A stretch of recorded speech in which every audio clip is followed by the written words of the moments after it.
ஒரு நட்போடு வாழ்ந்தவர்கள். எனக்கு கால் உடைஞ்சு போச்சு. உழவன் மகன்ல கால் உடைஞ்ச உடனே என்னால் சரியா ஃபைட் பண்ண முடியல.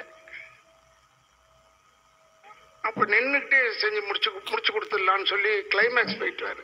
சரி, நின்றுட்டே செஞ்சோம். அப்போ பணம் கொடுக்கும்போது என்னுடைய சகோதரர் இப்ராஹிம் ராவுத்தர், இல்லை இல்லை இவ்வளோ குறைச்சி கொடுக்கணும், அதை அப்படி அவர் கணக்கு கரெக்டாக தானே பார்ப்பாரு. அவர் பார்த்தாரு கணக்கு.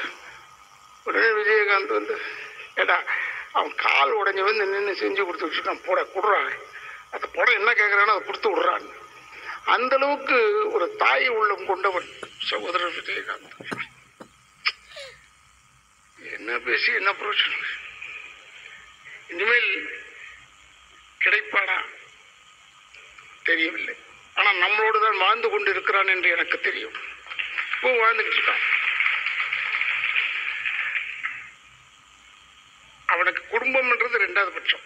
ஃபர்ஸ்ட் யாருன்னா இந்த கலைத்துறையை சேர்ந்தவர்கள் தான் அவனுக்கு ஃபர்ஸ்ட். அதில் விட்டு கொடுக்கவே மாட்டான். எனக்கு உடல்நிலை சரியில்லை, அப்ப நான் வாடகை வீட்டுக்கு போயிட்டேன்.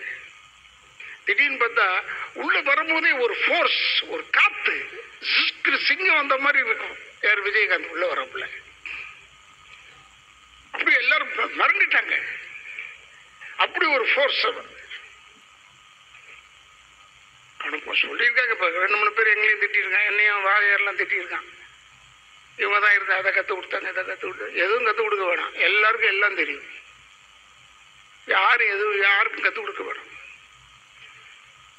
ஒன்னே ஒன்று, சகோதரர் விஜயகாந்த் இப்படி பெருந்தன்மை இதே உழவன் மகன்ல அவங்க அப்பாவை அவர் கொண்டுட்டாருன்னு பழி போட்டுருவாங்க. அதுக்கு அழுது நடிக்க வேண்டும்.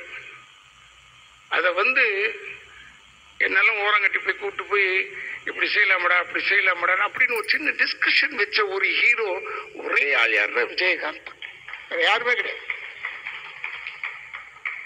நாங்கள் கிண்டல் பண்ணுவோம், சந்தோஷமா இருப்போம், அது வேற விஷயம். இருந்தாலும் அவனுடைய இந்த நினைவாஞ்சலியில் நான் கலந்து கொண்டு பேசுகிறேன் என்று என்னால் நம்ப முடியவில்லை.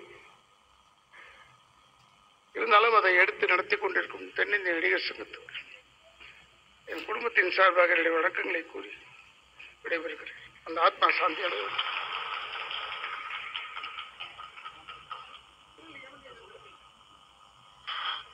அன்புக்கு இலக்கணம் கேப்டன் அவர்கள். அவரை பத்தி எவ்வளோ பேசினாலும் அந்த அன்புங்கிற வார்த்தைன்னா அது நம்ம கேப்டன் தான் அப்படின்னு சொல்லலாம்.